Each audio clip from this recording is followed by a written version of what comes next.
Purpose Highway is a space for discussions that drive connections toward people's highest purpose to build a better self and a better world. Join me for season 1, where I start to uncover stories of entrepreneurs and thinkers that are making an impact. I'm your host, Scott Mason, and enjoy today's episode. Hello, everybody. This is Scott Mason, and we are back for another episode of Scott Mason's Purpose Highway. And in with us today from Arizona is the one and only Ruben Alvarez. He is the CEO of the Marketing Hunters, the state of Arizona's top marketing and branding company, as well as the host of the In for the Kill podcast, which, by the way, Business Insider said was one of the top 3 podcasts to be listening to during our current troubled times. Ruben, it is good to have you here today. How you doing? Man, I appreciate you just having me on the show. I've said it once, I've said it before, I'll just keep saying it. You have by far unmatched energy. So I'm just that for me does enough justice to be able to do this with you. Well, let me tell you, you know how to match it. And we are going to start with some energetic stuff here. We're going to get right into the meat. Let's get it. So we had a series of conversations before this podcast began. Those are always fun. And I'm going to start with a little story of my own and then turn it over to you for some thoughts. Sure. Now, when I was a little boy, I was obsessed with the Vikings. And the king of the Viking gods was Odin. And one of the things that was amazing about Odin was that he wanted one thing in life. And to get that one thing in life, he literally hung himself from a tree and died. And he hung there for 9 days until finally he came back to life and received that one thing, which was wisdom. When we talked, you said that the single thing that you ask for every day is wisdom. Yeah. And I was really struck by that because a lot of people would say, I want money, I want power, I want fame, I want to be known as the top branding expert on the planet. You said wisdom. Talk to me about that. What inspired that? Why? What's the story behind that particular desire? Yeah. So, not to get too into religion and the Bible and all that stuff, right?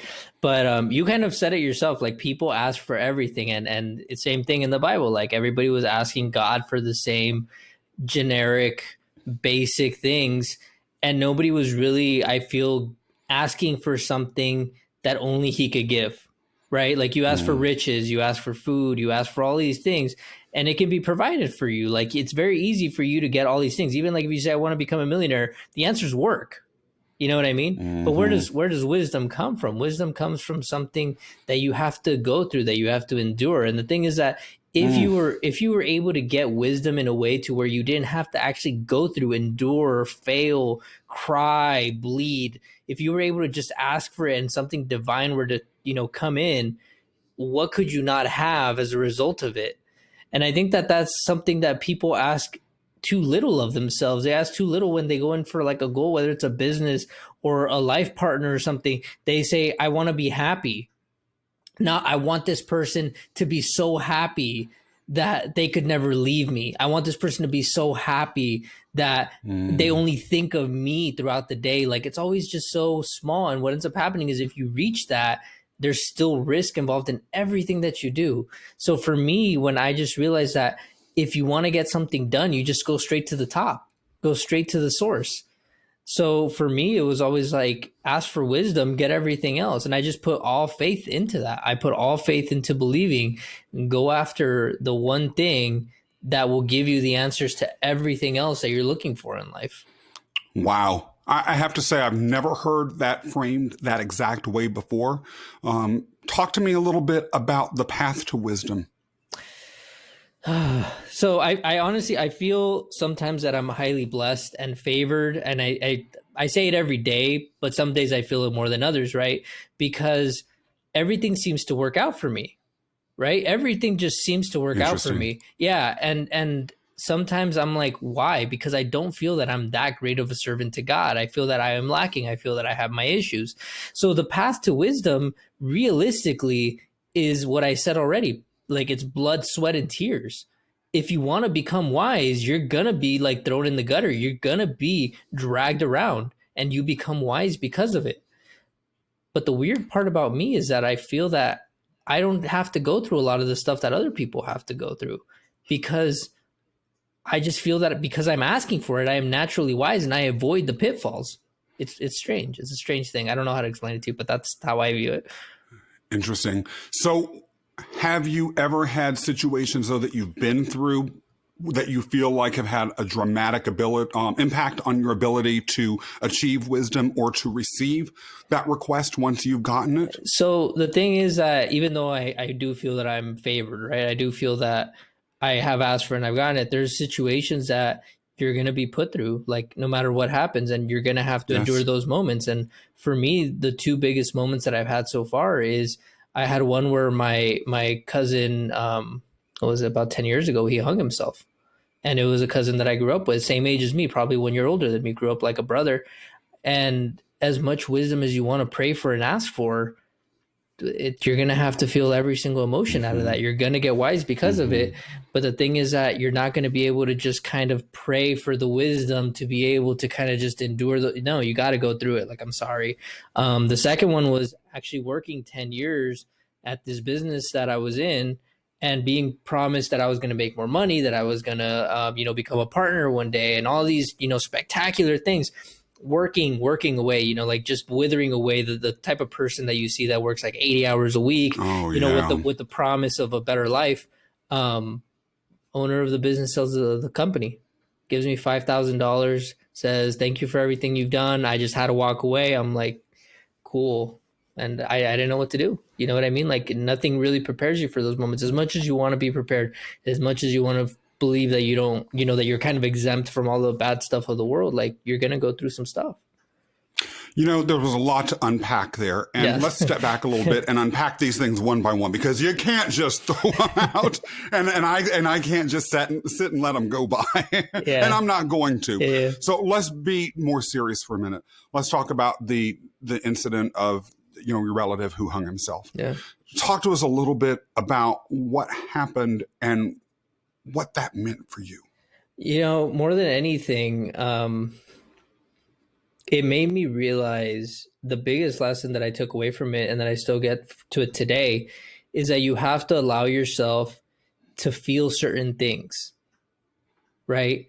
And when certain trauma happens to you, or even like in the day-to-day, you have certain things that feel good, that you feel like you should be excited for, and you're just like, I don't feel excited for them. You need to allow yourself to go out and be excited. Like, if you get a raise at work and you're just like, I don't feel anything, this is stupid, go and buy yourself a Gucci wallet. You know what I mean? If that's like your form of like, oh, I should be excited for it, go and do it. Because the opposite of feeling good is feeling bad. And if you can't feel good when a bad thing happens and you go, man, I really feel like I should cry. I really feel like life's unfair. I really feel like I should be able to feel sad every time I think about this. And you say, I can't feel sad. And then you're going to basically bottle it up. It's going to become toxic. Like, you have to allow yourself to feel things in order to be human. As a branding person, do you feel that story is integral to the creation of a brand? Or is that just a cliche that people throw around that you think is a bunch of nothing? I don't think it's so much story as it is your genuine self. Everybody else is taken in a brand, right? And the thing is that I'm not here, and I don't think anybody should be here to compete the way that Pepsi and Coca-Cola does, right? Because if you look, Pepsi and Coca-Cola, they're always neck and neck, right? Whereas Dr. Pepper has Mr. Pibb. Like, nobody thinks of Mr. Pibb. You think of Dr. Pepper. You know what I mean? Right. So you never want to be the one that's like right neck and neck. It's like, so Dr. Pepper ended up coming out, did its own thing, and now they're all at the top. That should be everybody's goal. It's like, stop trying to compete with somebody else and be the better version of them, and start, being your genuine self. So I don't think you have to integrate your story into all that, but you have to show them where you're at because of what you've gone through. But if you're an entrepreneur or if you're someone who is trying to build your career and you don't necessarily understand how to differentiate yourself, or let's talk about another scenario where you've gone through something like what you went through with this person who was close to you who committed suicide and you were caught in grief and you're not able to see beyond the challenges that you've had. How do you then get to a place where you can begin to pull out for yourself? Again, if let's say you're just some random person working in a large organization that wants to brand yourself or understand that you need to distinguish yourself in order to get ahead, or if you're a business person or a nonprofit founder who's trying to be out there, right? If you're in one of those spaces, how do you change yourself? I don't think you need to. The thing is that everybody is very genuine in the way that they are, whether it be with the family or friend or a person, right? And the thing is that if you're afraid to be that person because of business, then you're not truly happy with the business that you're going to have. So for me, right, like I not only do the things that you talked about, but I have a YouTube channel, and my YouTube channel is becoming very, very successful. What I do on my YouTube channel is very contradictory to my business. Because on my business, it's very business, very professional. On YouTube, I'm actually appealing to a consumer, which is more like the everyday consumer because it's like technology and stuff. Does that mean that if somebody comes and sees my YouTube and they go, I don't know about this guy, that I'm going to feel bad? Because I love being my authentic self. So if you think that me being my authentic self is going to interfere with me giving you a great product and being able to deliver a result on your brand, then we're not compatible. And I'm okay with that. And everybody should be okay with that. I'm not sure if it was me and you that talked about this, but the thing is that there's a certain threshold that everybody has when it comes to having to make money and pay their bills and survive. And once you get past that threshold, if you're really always asking for more, that's called greed. And that's bad. And most people say, no, I want every customer and I want this and I want that and blah, blah, blah. And it's just like, dude, that's all greed, because honestly, you don't need that much. You can grow your business very slowly and get it to a point to where you're actually happy with what you have, but be your authentic self while you're doing it. Why do you feel that greed is bad? Because let's face it, we do live in a culture where at least a certain segment of the business population and some of the political discourse as well is sending exactly the opposite message, and has been since the 80s. Greed is good, right? That was the big mantra in the 80s. And I don't think it's ever really died. You have people out in major positions of political, business, and cultural influence who are literally, I was watching, just as one example, a certain reality show on a certain B-level cable channel not that long ago, where all of it was about this conspicuous consumption, entire closetfuls of gold lame dresses and all this sort of stuff. That was advocating for greed to the extent that you viewed the people that the reality show was about as the protagonists of it. Why are you sort of pushing out a cultural counter voice to that? So I'm not saying don't have a good life, right? Like the thing is, if you have $100, I'm not going to tell you go eat 100 Big Macs, you know what I mean, or the cheeseburgers. At the same time, I'm going to say like, yeah, go have yourself a luxury steak, a steak dinner, and everything, right? But now let's say that you have $100,000, you're not going to go out and have 100 steak dinners on the same night. So it doesn't matter how. It's more about like how are you able to compact and have the best version of everything and learn not to go overboard. Yes, you can go, you have the money to go eat 100 steak dinners. Doesn't mean you need to. You are satisfied with one. You have treated yourself to one. You're not hungry till the next one, right? So it's like, at what point does enough become enough? If you have the ability to sustain and support growing a business very quickly to where you're not burning yourself out, to where you're still going to the gym, to where your family doesn't think that you're butthole. I don't know. Right. Let's just say we're rated E, but yes, we get the point. To where they're just not hating you, right? Like there's people that are like, oh, you know what? It took me 20 years to get here, and I missed I'm gonna maybe take a jab at somebody who's a little bit bigger, but they said that they missed their kids' volleyball tournaments all the time, right? And I'm just like, dude, that doesn't sound like a good life. I'm sorry, what you have now sounds like a good life. But like I look at my kids and I'm like, dude, that's a horrible way of living. And I think it's because people didn't grow up in the circumstances that they put their kids into. I grew up without a father. I think that sounds stupid. I think it sounds absolutely stupid to say I sacrificed my kids' stuff and they're okay now. Absolutely stupid. Well, you are, though, pointing to something that people can forget when they're willing to make these sacrifices, and that is that life is tenuous and it comes and goes on a schedule that none of us have control over. You know, look, I was very near the World Trade Center on 9/11, and that was a very dramatic example of that. Yeah. People went to work one day thinking it was just like any other day. The next thing they knew, they were leaping out of a skyscraper from the 110th floor, ending up with a fate that is so tragic it's hard to even describe. Things can change so quickly. Yeah. And so when you're talking about not having a father versus people who are willing to sacrifice their time with their children, these volleyball games, you know, to me, and I'd be curious to hear your thoughts about this, that's indicating that there's a presumption about our mortality or the availability of life itself that I think is questionably justified at best. Yeah. I don't think that sacrifices are necessary to the point where we think they're necessary. Like if I told you, Scott, look, all I want you to do for the next 10 years is every day, I need you to call one person that can make you $1 million. I don't know how you're going to find that person, but just all I need you to do, one call every single day. Do you think you'll land one person that can make you $1 million if you do that for 10 years? Possibly, right? Possibly. So what happened to all the risk? Right? Like you just, all you have to do is be consistent for 10 years. I truly believe that if I became consistent over 10 years, didn't sacrifice a single thing with my family, didn't sacrifice a single thing with anyone else, I could still become a millionaire. I could have $1 million saved in 10 years.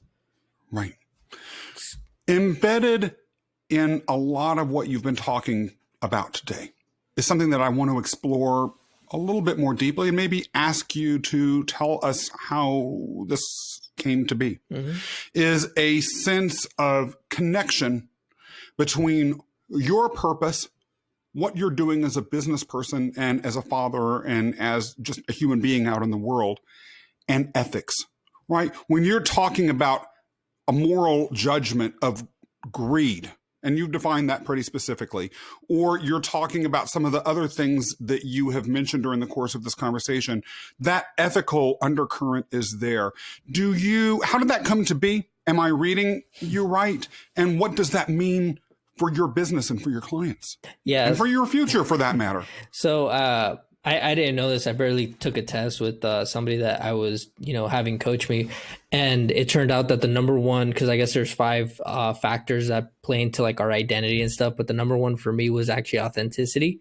I don't know necessarily where it came from, but what I do know is that I've always wanted to make it in a real way, right? Like when I lived in California, I was like, dude, I want to make it in California because if I can make it in like if I go to Arizona or something like that, people are gonna be like, oh, anybody can make it in Arizona, right?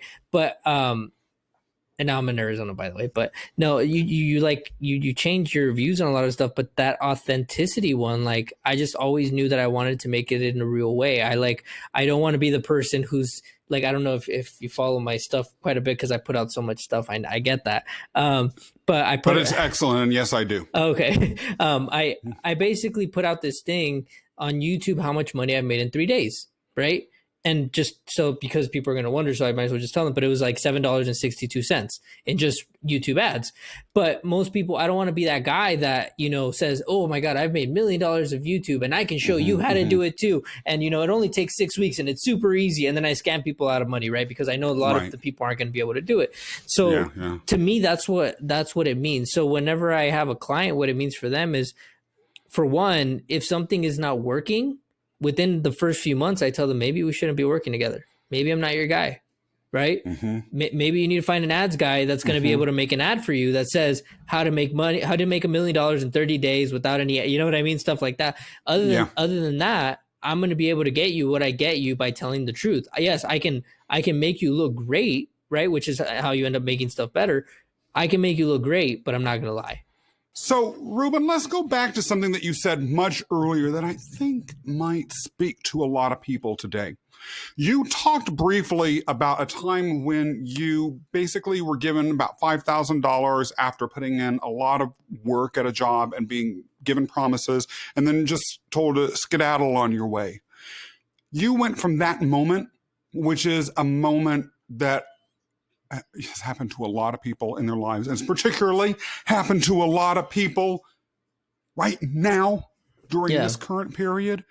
And yet here you are, someone that has been quoted in major magazines of national significance. You are the top marketing agency in your state. You have a top 3 Business Insider, recommended podcast, like we mentioned at the top of the show. Tell us a story about how you were able to recover from that and what that meant, what that recovery felt like, and how are you able to do this? Because there may be people who need to hear that in order to get hope. Yeah. The easy answer to that is kind of what I said before, right? You do anything for 10 years and you're going to become a success. So for me, it was just about compounding the consistency over 1 year and what I could think was possible over 1 year. But I wasn't let go from my job. Just to kind of clarify that, what ended up happening is that this conglomerate bought us, this $1 billion conglomerate bought us. And since I was one of the top people at the business, the writing was on the wall. Like it's like everybody says, like, okay, are they really, they already have my position. What are they going to do? They're going to share our position, Right. So I knew something was coming. And the worst part about it is that when you're in this type of situation, like when our tragedy happened last year or this year, actually in the beginning of the year, we were told that pretty much stuff was going to happen and there was changes coming, but we didn't know what those were. So we felt powerless, right? Same exact situation that I felt in. So when it happened, I kind of knew what was happening, right? Because I had just gone through it. But it was this moment of like, everything's going to be fine. Nothing's changing. Don't worry. Just BS. Just, a bunch of like lies going in my ear, expecting me to be fine. And what I realized, I'm not ever going to talk bad about a 9-to-5 job. Ever, because I think a 9-to-5 job is a great thing. It allows us to grow. It allows us to be able to be safe while somebody else is taking the risk. And you have to appreciate those, right? Absolutely. But the thing is that you have to have control of your life, even if you are in a 9-to-5.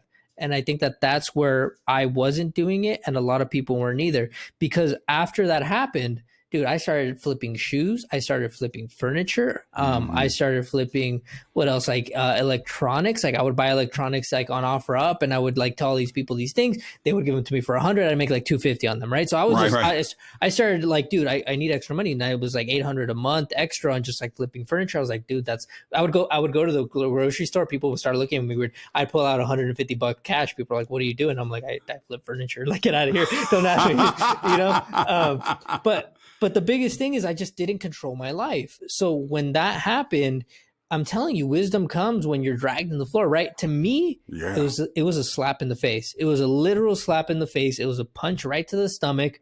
Right when I was down, I felt like somebody was just kicking me. Yeah. Like it's a very real feeling of pain, even though it's emotional. You feel like it's physical. Yeah.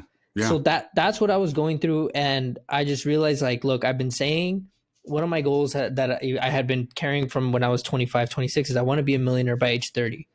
And I'm like, dude, that was your thing. It still wasn't going to happen. It's not going to happen. What are you going to do to make it happen? Right. So I went to this conference. I got this coach. He told me as a write-off to start a business just so I could write stuff off. And he's like, okay, so I decided to do it. Then I realized, oh no, I'm actually really good at that. My wife's a graphic designer. We can work together.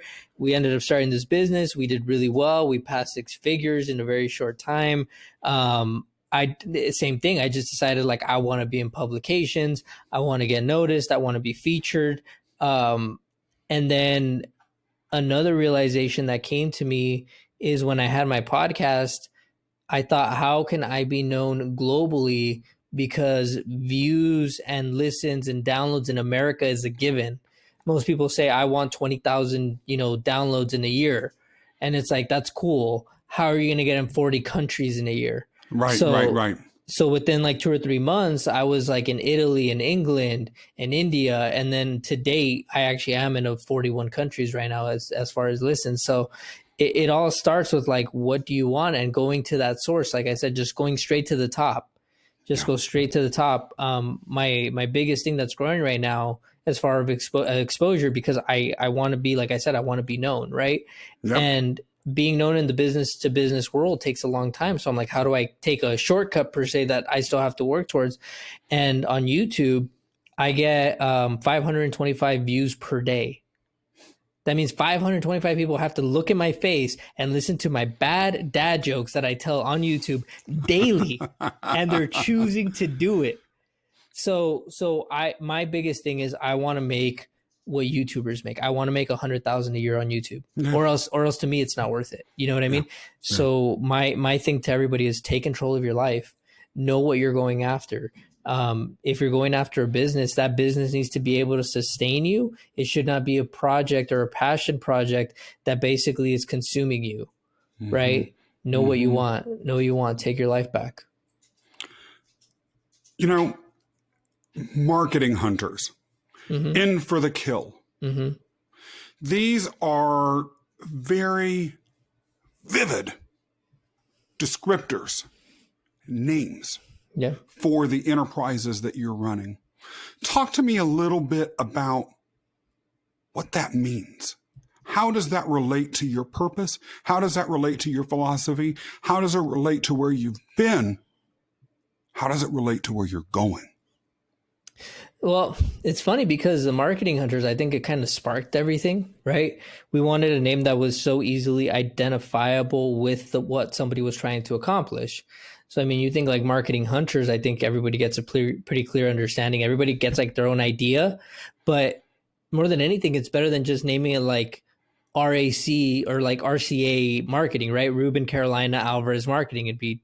I think that sometimes it's like people, they don't see beyond the vision, right? It's so egotistical of what they're trying to do that they just put it back on them.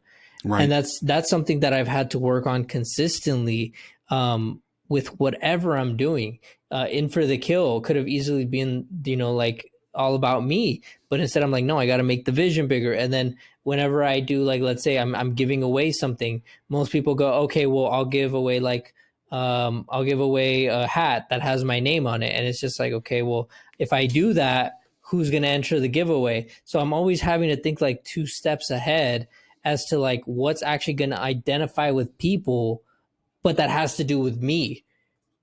And that's why it's so descriptive. That's why everything that I put out has to be in such a different way, because like I kind of mentioned this already, everybody else is taken. If anybody wants like some branding advice while we're talking about everything else, just realize that like everything else is taken. How many people do you want to compete with? I think you have to really realistically answer that question. And for me, that answer was, I don't want to compete with anyone.